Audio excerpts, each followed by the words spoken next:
அடுத்து நம்ம ஏற்கனவே ஒரு கேள்விக்கு பதில் சொல்லும் பொழுது ஒரு ஹதீஸை நம்ம ஆதாரமாக குறிப்பிட்டிருந்தோம். அது என்ன கேள்வின்னு கேட்டால், ஒரு மனைவிக்கு குழந்தை பெறவில்லை என்ற காரணத்திற்காக அவளை விவாகரத்து செய்யலாமான்னு ஒரு கேள்வி கேட்டிருந்தாங்க. அப்படி செய்ய முடியாது, பிள்ளை இல்லைங்கிறதுக்கான விவாகரத்து பண்ணுற ஒரு அநீதி தானது அப்படிங்கிற மாதிரி சொல்லும் பொழுது, அதாவது தலாக்கு அனுமதிக்கப்பட்டதாக இருந்தாலும் சில நேரத்தில் அது அநீதியாகவும் இருக்கும். அதாவது அந்த உரிமை அவனுக்கு உரிமையாக இருந்தால் கூட தக்க காரணம் இல்லாமல் இருந்துச்சுன்னு சொன்னால் அது ஒரு அநியாயமாக போயிடும் அப்படிங்கிற ஒரு கருத்தை சொல்லும் பொழுது, அப்போ ஒரு ஹதீஸை நான் சொல்லியிருந்தேன். அதை யாவப்படுத்தி கேட்குறாங்க. அந்த பதிலில் சொல்லி இருந்தீங்க.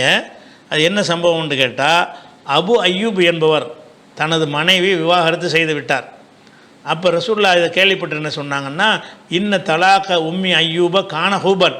அந்த அபு அய்யூப் என்பவர் அவருடைய மனைவியாகிய உம்மு அய்யூப் என்பவரை விவாகரத்து பண்ணியது கான ஹூபன், அது பாவமாக இருக்கிறது, அவர் விவாகரத்து பண்ணியிருக்கக்கூடாது.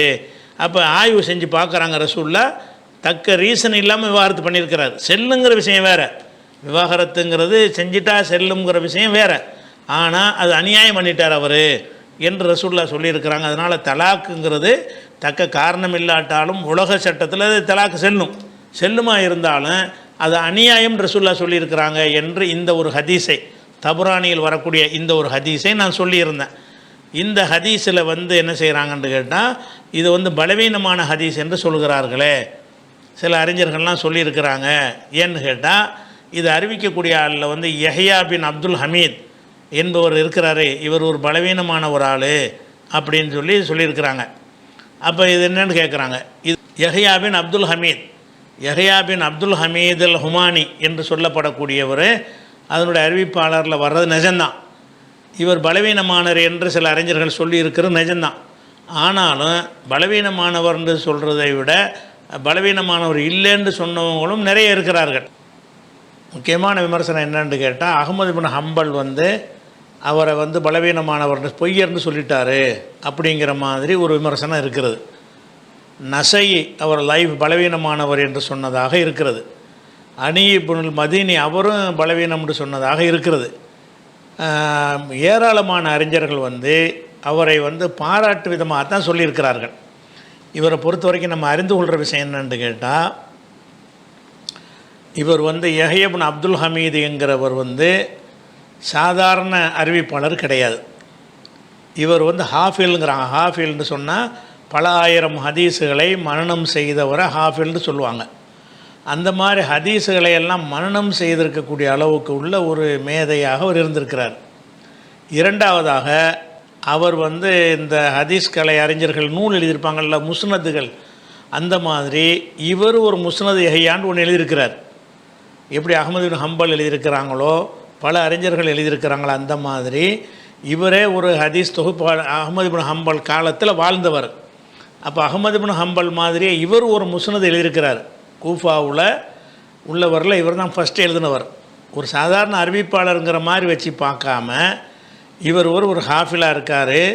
இவர் அஹ்மது, புகாரி, முஸ்லீம் மாதிரியான ஹதீஸ் நூல் தொகுத்த ஒரு திருமதிலாம் இருக்காங்கள்ல, அந்த மாதிரியான தரத்தில் உள்ளவராக அவர் இருந்திருக்கிறார்.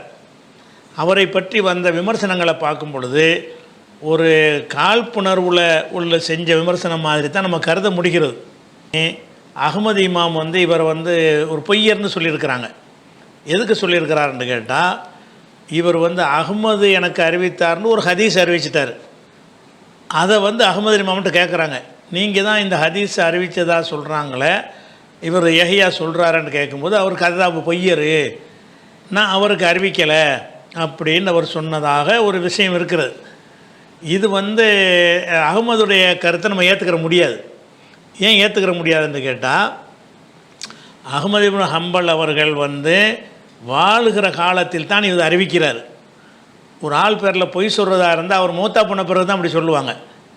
அவர் ஊரில் அவரோட வாழ்ந்துக்கிட்டு இருக்கும்போது அஹ்மது சொன்னார்னு சொன்னால் நாளைக்கு போய் அஹ்மதுகிட்ட கேட்க மாட்டாங்களா? அவர் மறுத்துட மாட்டாரா? அப்படிப்பட்ட ஒரு விஷயத்தில் பொய் சொல்ல வாய்ப்பு இல்லை. அஹ்மது மறந்துருக்கலாம். அஹ்மது மறந்துருக்கலாங்கிறது மனிதனுக்கு ஏற்படக்கூடிய ஒரு குறைபாடு. ஒருத்தர் பொய் சொல்வார் என்பது ஒரு பழி, குற்றச்சாட்டு. அப்போ இவர் அஹ்மது அவர் பொய்யர்னு சொன்னார்னு சொன்னால் அவர் சொன்னது அவரே மறந்துருக்கலாம். ஏன்னு கேட்டால் இதை அகமது அவர்கள் சொன்னதாக முரண்பட்ட கருத்து வேறு வருது. லைசபி அபி ஹசான் பாசுன், அபு ஹசான்னா இவருடைய பட்ட பேர். யஹ்யாவுக்கு எந்த ஒரு குறையுமே கிடையாது அப்படிங்கிறாரு. மேலும் கான சதூகன், அவர் உண்மையாளராக இருந்தார்னு அகமது சொல்கிறார். பொய்யர்னு சொன்னதாக வருது, உண்மையாளர்னு சொன்னதாகவும் இருக்கிறது. அதே மாதிரி மத்தியன்கிறவர் சொல்கிறாரு, நான் அகமது நான் கேட்டேன், நீங்கள் அவரை பற்றி உங்களுக்கு தெரியுமா, யஹ்யா பற்றி தெரியுமாண்டு. அவர் சொன்னார் லாரிஃபி, எனக்கு தெரியாது, அவரை பற்றியே தெரியாதுங்கிறார். ஒரு ஆளை பற்றி எனக்கு தெரியாதுன்னு சொன்ன ஒரு ஆள் பொய்யர்னு சொல்லுவாரா? தெரியாதுன்ட்டார். அப்போ இவர் மத்தியன் கேட்குறாரு, கான சிக்கத்தன், அவர் ரொம்ப நம்பிக்கையான ஆளத்தனை இருந்தார் அப்படின்னு இவர் கேட்குறார். அப்போ அகமது பின் ஹம்பல் சொல்கிறாங்க, அன்தும் ஆரஃபு மஷாயிக்கும், உங்களுடைய ஷேகுமார்கள், உங்களுடைய ஆசான்களை பற்றி உங்களுக்கு தான் நல்லா தெரியும். உங்கள் ஊரில் இருக்கார், அவர் நம்பகமானவருங்கிறீங்க, நீங்கள் சொன்னால் கரெக்டு தான் அப்படிங்கிறார். அப்போ அவர் அந்த நம்பகமானவர் என்று அந்த மக்கள் சொல்வதை அந்த மக்கள் சொன்னால் ஓகே அப்படிங்கிறத என்ன செய்கிறாரு, அவர் சொல்லியிருக்கிறார். அதனால் அகமது என்ன செய்கிறாருன்னு கேட்டால் மாத்தமாகவும் சொல்லியிருக்கிறார். யாக்கூப் இப்னு சுஃபியான் என்பவர் சொல்கிறாரு, அகமது பின் ஹம்பல் இவர் விஷயமாக கெட்ட அபிப்பிராயம் கொண்டிருந்தார். ஏன்னு கேட்டால் அகமது அவருடைய மதுஹபில் ரொம்ப பிடிவாதமாக இருக்கக்கூடிய ஆள். அப்போ மற்ற மதுஹபை ஏற்றுக்கிற மாட்டார். இவர் அகமதுடைய கருத்துக்கு மாற்றமாக இருந்ததுனால அவர் மேலே ஒரு கெட்ட அபிப்பிராயம் வச்சுருந்தார் அப்படிங்கிறதையும் அந்த காலத்து அறிஞர்களுக்கு மத்தியில் அப்படி ஒன்று இருந்திருக்கிறது. ஜவுசஜானிங்கிறவர் சொல்கிறாரு, அவர் சரியில்லாத ஆள், ஏற்றுக்கிறக்கூடாதுங்கிறார். இந்த தாரமிங்கிறது ஒருத்தர் ஒரு குற்றச்சாட்டு சொன்னதாக ஒன்று வருகிறது தகதீபில். அதாவது தாரமி இருக்கார்ல, தாரமி நூல், தாரமி, அஹ்மது இமாமு, இந்த யஹ்யா எல்லாம் ஒரு காலத்தில் வாழ்கிறாங்க. அப்போ தாரமி என்ன செய்கிறாருன்னு கேட்டால், யஹ்யாவை சந்தித்து சில ஹதீஸுகளை தாரமி அவர்கிட்ட சொல்கிறார். யார்கிட்ட? யஹ்யாவிட்ட சொல்கிறார். சொன்ன உடனே அந்த யஹ்யா என்ன செய்கிறாருன்னா, அது புது செய்தியாக கேட்குறாரு. அப்படியா, அப்படி ஒரு ஹதீஸ் இருக்கா, அந்த மாதிரி புது செய்தியாக கேட்குறாரு. கேட்டவுடனே அதுக்கப்புறம் நாங்கள் ஷாமுக்கு சிரியாவுக்கு போயிட்டோம். அதுக்கப்புறம் நான் அந்த ஹதீஸுகளை எல்லாம் என்னுடைய கித்தாப்பில் நான் எழுதி வச்சுருந்தேன். எழுதி வச்சு அது சீல் போட்டு வச்சுருந்தேன், முத்திரையிட்டு வச்சுருந்தேன். அப்புறம் நான் திரும்பி பார்க்கும் பொழுது அந்த சீல் உடைக்கப்பட்டிருக்கிறது. சீலை உடைச்சி யாரை பார்த்துருக்குறாங்கங்கிறார். நான் ஒரு கித்தாபை எழுதி முத்திரை வச்சுட்டேன், அது பிறகு திறக்கப்பட்டிருக்கிறது. பிறகு பார்த்தோம்னு சொன்னால் அந்த ஹதீஸுகள் எல்லாமே இவர் யஹ்யா எழுதின கித்தாபில் வந்திருக்குது, இவர் தான் களவான் இருப்பார் அப்படின்னு தாரமி ஒரு குற்றச்சாட்டு சுமத்துறார். அப்போ தாரமி என்பவரும் யஹ்யாவும் சமமான அந்தஸ்தில் உள்ள ஹதீஸ்களை அறிஞர்கள். இவர் கித்தாபில் சீல் வச்சுருந்தாரோ அந்த சீலை உடைச்சி பார்த்துட்டு போய் நினைஞ்சிட்டாரு, அவர் அவர் இதில் பதிவு பண்ணிட்டாருங்கிறாரு. சீல் ஒருத்தர் உங்கள் இடத்துல உள்ள வீட்டுக்குள்ளே நுழைஞ்சி அதை உடைச்சி எடுத்துக்கிட்டு போய் செஞ்சாருங்கிறதெல்லாம் அது அவர் பேரில் கூட குறைய யாரோ சொன்னதாக தான் இருக்கணும். தாரமி சொல்லியிருப்பாருன்னு அது நம்புகிற மாதிரி இல்லை. தாரமி என்ன சொல்கிறாருன்னு கேட்டால், நான் சில ஹதீஸ்களை எல்லாம் எழுதி சீல் வச்சுருந்தேன், அந்த சீலை உடைச்சிருந்துச்சு. பிறகு பார்த்தேன், யார் வீட்டுக்குள்ளே உடைச்சான்னு தெரியல. இவர் இருக்கிறது ஷாமு, அவர் இருக்கிறது கூஃபா. கூஃபாவில் ஷாமுக்கு நெஞ்சாரான், வீட்டுக்குள்ளே பார்த்தாரா உடைச்சிருந்துச்சான். பிறகு பார்த்தா யஹ்யா ஒரு கித்தாப் எழுதினாரா, அந்த கித்தாப்பில் இவர் கித்தாப்பில் இருந்த ஹதீஸ் பூரா அதில் இருந்துச்சான். ஹதீஸ்கள்லாம் அப்படி தான் இருக்குது. புகாரில் உள்ளதெல்லாம் முஸ்லீமில் இருக்குது, முஸ்லீமில் உள்ளதெல்லாம் திருமதியில் இருக்க தான் செய்யும். அது ஒரு ஆள் மட்டும் அறிவிப்பாங்க. ஒரு ஹதீஸ்னால் ஒரு ஆளுக்கு தவிர வேறு ஆளுக்கு தெரியாதா? அப்படி இவர் ஒரு சந்தேகப்பட்டிருக்கிறார். அதனால் இவர் ஹதீஸ் திருடர் அப்படின்னு சில பேர் விமர்சனம் பண்ணியிருக்கிறாங்க.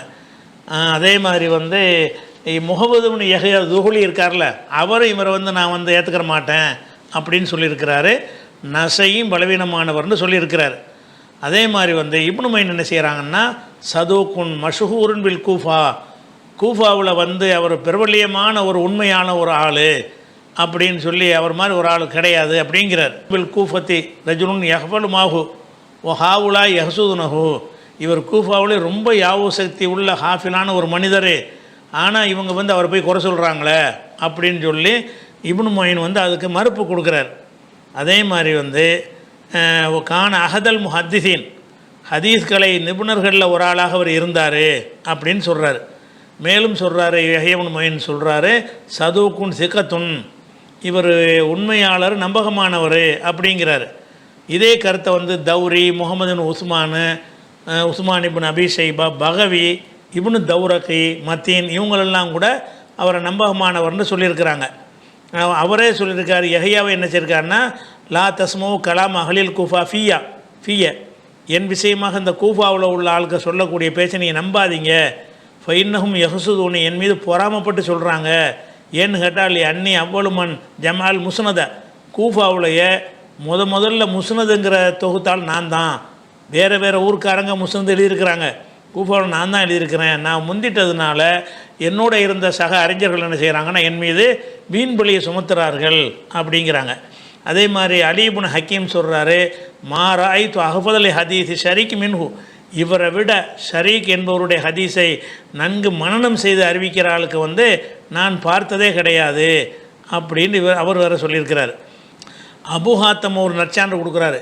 என்ன சொல்கிறாரு, லம் அர மினல் முஹத்திஸீன மன் யஃபலு, ஹதீஸுகளில் மனப்பாடம் பண்ணுற ஆளுக்கு நான் கண்டது இல்லை. யஅதி பில் ஹதீஸ் அலா லஃபுலின் வாஹிதின் லா யுகையிருஹு, மாற்றமில்லாமல் ஒரே மாதிரியாக அறிவிக்கக்கூடிய ஒரு ஆளை நான் பார்த்ததில்லை. சிவா யஹ்யல் ஹுமானி, யஹ்யாவை தவிர யாரையுமே பார்க்க கிடையாது.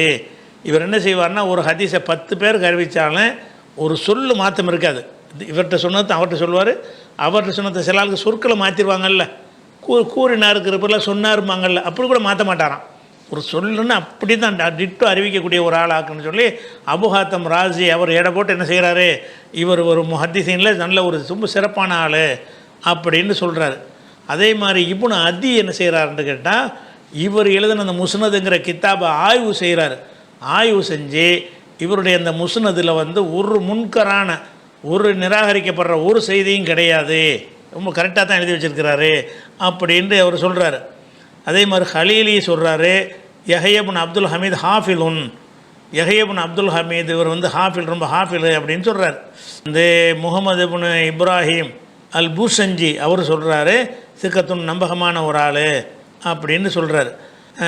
கான யஹ்ஃபுல் ஹிஃபுலன் ஜெய்யிதன், அவர் ரொம்ப வலுவான மனனம் செய்யக்கூடியவராக இருந்தார். ஒமாஹுவ இல்லா சதூக்குன், அவர் உண்மையாளரை தவிர வேறு கிடையவே கிடையாது.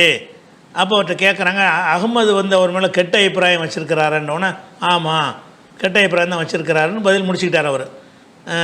இன்னொரு கட்டத்தில் அகமது சொன்னதாக சஹல் இப்னுல் முத்தவக்கில் மாற்றமான கருத்தை சொல்கிறார். அகமது இமாம் இவரை பாராட்டி சொன்ன மாதிரி, எப்படி சமியல் ஹதீஸ், இவர் ஹதீஸ்களை பல சபைகளில் கேட்டவர். ஓ ஜாலசன் நாச, மக்களோடு அந்த சபைகள் அமர்ந்தவர்.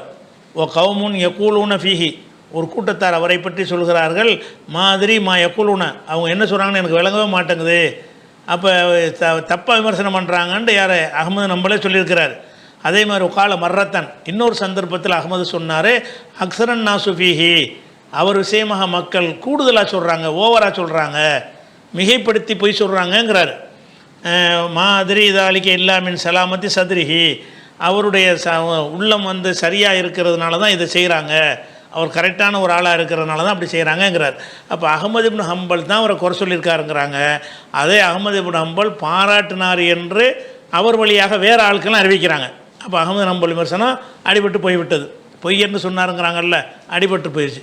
அதனால் இந்த ஹதீஸில் அஹமது ஹம்பல், அலிபனுல் மதீனி, முகமது பின் யஹ்யா துஹுலி, நசை போன்றவர்கள் இவர் பலவீனர் என்று சொல்லி இருந்தாலும் அகமது அவர்கள் முரண்பட்டு சொன்னதுனால கழிச்சிட்டு பார்த்தா ஒரு 3 பேரை 4 பேரை இவரை குறை சொல்லியிருக்கிறாங்க. தாரமி ஒன்று சொல்லியிருக்கிறாங்களே தவிர அதிகமான அறிஞர்கள் இவரை சாதாரண ஆளாக கிடையாது, ரொம்ப கூடுதலான ஒரு தகுதியில் வைத்து அவரை பாராட்டியிருக்கிறாங்க என்பதை என்ன செய்யணும் பார்த்தோம் என்று சொன்னால், அந்த தலாக் விடப்பட்ட சம்பந்தமான அந்த ஹதீஸ் கரெக்டான ஹதீஸ் தான்.